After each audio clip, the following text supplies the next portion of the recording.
नमस्कार दोस्तों, कुछ दिनों से सोनू निगम जी जो हैं वो कैंपेन चला रहे हैं टी सीरीज और भूषण कुमार जी के प्रति। तो इस सिलसिले में मैं ये बोलना चाहती हूँ कि टी सीरीज ने आज तक हजारों कलाकारों को ब्रेक दिया है जो कि आउटसाइडर्स हैं, जो इंडस्ट्री से नहीं जुड़े हुए। उसमें म्यूजिक डायरेक्टर्स हैं, सिंगर्स हैं, लिरिसिस्ट हैं, एक्टर्स हैं, डायरेक्टर्स हैं। मैंने खुद अपनी डायरेक्टेड फिल्म यारियां में 10 न्यू कमर्स को चांस दिया। उसमें से 4 लोग, नेहा कक्कड़, रकुलप्रीत सिंह, हिमांश कोहली और कंपोजर आर को आज बड़े हो चुके हैं। और सोनू निगम जी से मैं ये पूछना चाहूंगी कि वो बोल रहे हैं कि इंडस्ट्री में टैलेंट को सही दिशा नहीं मिलती। तो सोनू जी, आप तो लेजेंड है, आप तो बहुत बड़े कलाकार हैं। आपने आज तक कितने लोगों को चांस दिया है? आप तो बहुत बड़े लेजेंड है, आप तो कहीं से भी लोग, आपके पास तो कितने लोग आते होंगे कि सोनू जी हमारी मदद कर दीजिए, मेरे बेटे की मदद कर दीजिए, मेरी बच्ची की मदद कर दीजिए, हमें मिलवा दीजिए टी सीरीज में, हमें चांस दिलवा दीजिए। आप तो आज तक टी सीरीज में नहीं आए कि इसको चांस दे दो, इसको मैं, ये बहुत बड़ा टैलेंट है, इसको आप चांस दीजिए। आपने तो कभी किसी को चांस दिलवाने की बात नहीं की। आपने ना ही कोई टैलेंट आज तक इंडस्ट्री में इंट्रोड्यूस किया। तो एक बात मैं आपको बता दूं सोनू निगम जी कि सोशल मीडिया पे कैमरे के पीछे छुप के बोलना बहुत आसान है, पर आपने खुद ग्राउंड लेवल पे कितने टैलेंट को आगे बढ़ाया? किसी को भी नहीं। अपने सिवा, अपने आप को छोड़ के आपने किसी भी टैलेंट को इंडस्ट्री में चांस नहीं दिया।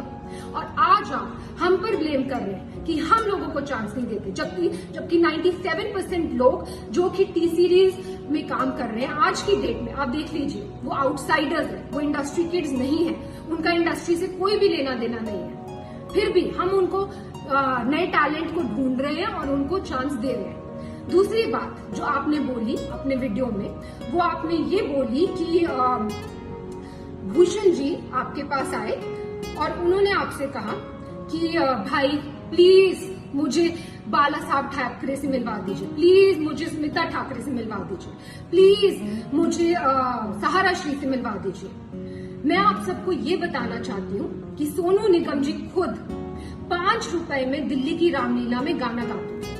वहां से इनको स्पॉट किया गुलशन कुमार जी ने। उन्होंने इनका टैलेंट पहचाना, इनको टिकट्स दी फ्लाइट की, इनको बॉम्बे बुलाया और इनसे कहा गया कि बेटा मैं तुझे बहुत बड़ा कलाकार बनाऊंगा। आप बताइए सोनू निगम जी, आपसे ये बात कही गई कि नहीं कही गई कि आपको बहुत बड़ा कलाकार बनाएंगे? कही गई। और गुलशन जी ने आपकी इतनी एल्बम्स की, इतनी फिल्म्स की, आपको इतना इतना इतना ऊंचे मुकाम पे पहुंचाया। पर आपने क्या किया ये मैं अभी बताती हूँ। उससे पहले मैं अपने कुक शेरू को बुलाना चाहूंगी। ये शेरू है और ये शेरू मैं तुमसे पूछना चाहती हूँ कि तुम कहाँ से हो? हाँ जी, मैं मधुबनी बिहार से हूँ। और तुम कितने साल से टी सीरीज में हो? मैं 1988 से मैं टी सीरीज में हूँ जी। तो तुम मुझे क्या बता रहे थे सोनू निगम जी? सोनू निगम जी के बारे में मुझे मालूम है बेटा। मैं जब आप लोग नहीं थे तभी गुलशन जी ने इनको दिल्ली से बम्बई लाए थे।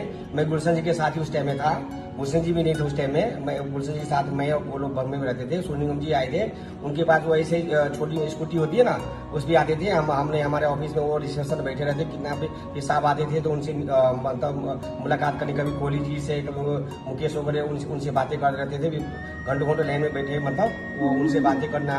फिर धीरे धीरे साहब आते भी, साहब ने उनको बोला था कि मैं मतलब काम कराना है मेरे साथ, काम कुछ बहुत दिन के बाद साहब ने भी 2-4 महीने के बाद साहब ने उसको भी आगे काम दिया। बहुत सारे एल्बम बनाए, बहुत फिर फिल्मों में चांस दिया, बेवफासनम वगैरह बहुत हिट हुए उस टाइम में। तो आज बहुत बड़ा नाम हो गया। मतलब जब से मतलब ये जो भी है आज, ये जो भी है सब गुलशन जी की वजह से ही है मेरे हिसाब में। हाँ जी, हाँ। सोनू जी, क्या आप जानते होंगे ये हमारे घर के कुक है और 88 से ये हमारे घर में। एनीवेज, अब मैं ये बताना चाहती हूँ कि 1998 में जब टी सीरीज की फैमिली के साथ ये हादसा हुआ था और गुलशन कुमार जी को खत्म कर दिया गया था, तब सोनू निगम जी ने क्या किया? तो सोनू निगम ने सोचा कि अब तो टी सीरीज का क्या होगा, टी सीरीज का तो कोई करता धरता है नहीं। ननू यानी कि भूषण कुमार, जो कि गुलशन कुमार जी के बेटे हैं, वो तो सिर्फ 18 साल के हैं, उनको तो कुछ आता धोता है नहीं। वो तो खुद ही मेरे पास आके हेल्प कर रहे हैं, मांग रहे हैं कि भाई मुझे इससे मिलवा दो, मुझे इससे मिलवा दो। वो तो किसी को इंडस्ट्री में जानते नहीं है। तो ये कंपनी तो खत्म होने वाली है। तो भाई मैं पहले अपने आप को सेफ गार्ड कर दूं। तो इन्होंने जाकर एक दूसरी म्यूजिक कंपनी के साथ, इनकी मतलब कोई भी वो नहीं थी, कोई भी इनको थैंकफुलनेस नहीं थी कि टी सीरीज ने मुझे इतना आगे बढ़ाया। आज टी सीरीज फैमिली में इतनी बड़ी प्रॉब्लम आई है तो मैं इनके साथ खड़ा रहूं, मैं भूषण की हेल्प करूं और उसको मिलवाऊं लोगों से। रादर ये तो खुद दूसरी कंपनी के साथ जाकर इन्होंने एल्बम कर ली और भूषण इनके पास आकर मदद मांग रहे हैं कि भाई मुझे ये कर दे वो कर दे, और इस मदद का एहसान ये आज जता रहे हैं, वीडियो बनाकर जता रहे हैं कि तूने मुझसे ये मदद मांगी। एनीवेज, तो भूषण जी ने इनसे मदद मांगी कि भाई प्लीज मेरे लिए दीवाना एल्बम कर दो, क्योंकि ये तो भाई पूरी तरह से एहसान फरामोश होकर दूसरी कंपनी में चले गए थे।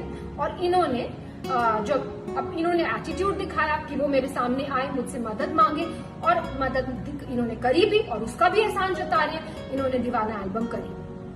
ठीक है, फिर उसके बाद इन्होंने जो वीडियो में दूसरी बात कही वो ये कही है कि भूषण जी ने इनसे मदद मांगी कि भाई मुझे अब्बू सलीम से बचा ले। अब मैं आपसे ये पूछना चाहती हूँ सोनू निगम जी कि अब्बू सलीम से बचाने के लिए भूषण जी आपके पास क्यों आए? प्लीज इस बात पे तहकीकात की जाए। क्या सोनू जी के रिश्ते थे अब्बू सलीम से? डेफिनेटली थे, तभी तो वो उनके पास मदद मांगने आए, और इन्होंने खुद अपने वीडियो में बोला है कि वो उनके पास मदद मांगने आए।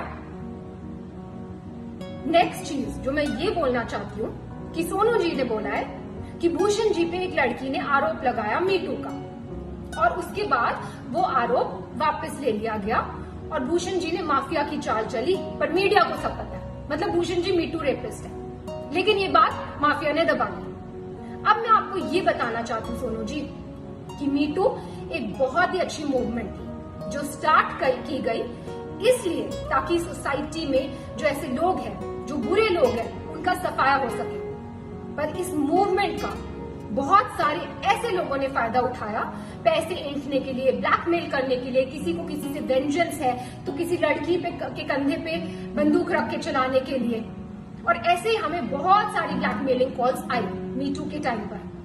उस टाइम पर हमने सिर्फ पुलिस की सपोर्ट ली, पुलिस की हेल्प ली, और पुलिस ने तहकीकात की और पुलिस ने ये क्लियर कर दिया कि ये तो सीधा सीधा ब्लैकमेलिंग का केस है। और पुलिस ने हमने पूछा कि क्या आपको कुछ करना है, कुछ मानहानि का दावा करना है या कुछ करना है, हमने डिसाइड किया कि नहीं, हम मीडिया तक में भी ये बात आउट नहीं करेंगे कि क्या हुआ है हमारे साथ। क्यों?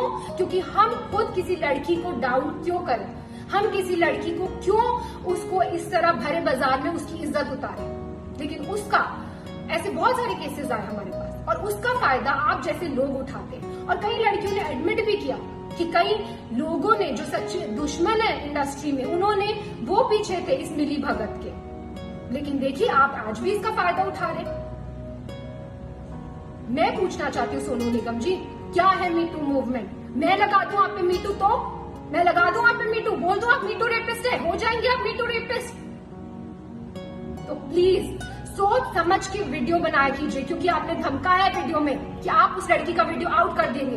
बेशक कीजिए, पर नेक्स्ट टाइम कोई भी वीडियो आउट करना हो, याद रखिए प्रूफ के साथ कीजिए। बिना प्रूफ के मीटू मूवमेंट का कोई मतलब ही नहीं है। और कोई भी अगर बिना प्रूफ के कोई इल्जाम लगाता है, क्योंकि जब से आपने ही अपना वीडियो ऑन किया है तब से वापस हमारे पास ब्लैकमेलिंग कॉल शुरू हो गए, वापस कई लड़कियां उठ गई हैं कि हमें तो सोनू निगम जी से इंस्पिरेशन मिल गई है, हमें आप हमें काम दो, या तो हमें आप पैसा दो, नहीं तो हम आप पर ये कर देंगे। सिर्फ ये लड़कियां ही क्यों, बहुत सारे सिंगर्स और खड़े हुए हैं, वो कर रहे हैं, वो इसे ब्लैकमेल कर रहे हैं। मुझे ये वीडियो बिल्कुल भी नहीं बनाना था सोनू निगम जी, और भूषण जी ने तो मुझे स्पेशली बोला था कि हमें चुप रहना, हमें चुप्पी साधे रखनी है, लेकिन आपने अभी भी अपनी कैंपेन बंद नहीं की है। आज भी हम कोशिश करते हैं टी सीरीज से कि 80% लोग 100% लोगों को चांस दें, पर कई बार लोगों को काम नहीं मिल पाता बिकॉज सो मेनी रीजंस। किसी म्यूजिक डायरेक्टर, कोई धुन में कोई कलाकार जाता है, कोई धुन में कोई कलाकार जाता है। 80% लोगों को तो काम मिल रहा है ना मार्केट के, जो 20% लोगों को काम नहीं मिल रहा वो कोई भी शुरू हो जाएगा, कोई भी किसी पे भी आरोप लगा सकता है। तो ऐसा माहौल है। और आपने जब अपना वीडियो ऑन किया तो मैं आपको बता दूं कि मेरे साथ क्या हुआ। मेरे हस्बैंड के against death threats, social media पे डेथ थ्रेट्स, मेरे लिए रेप थ्रेट्स, और मेरे बच्चे के लिए थ्रेट्स। मैं क्यों सहूं ये सब? मैं क्यों सहूं अपने बच्चे के लिए थ्रेट्स? और अभी भी आपकी कैंपेन बंद नहीं हुई है, अभी भी आपकी कैंपेन जारी है।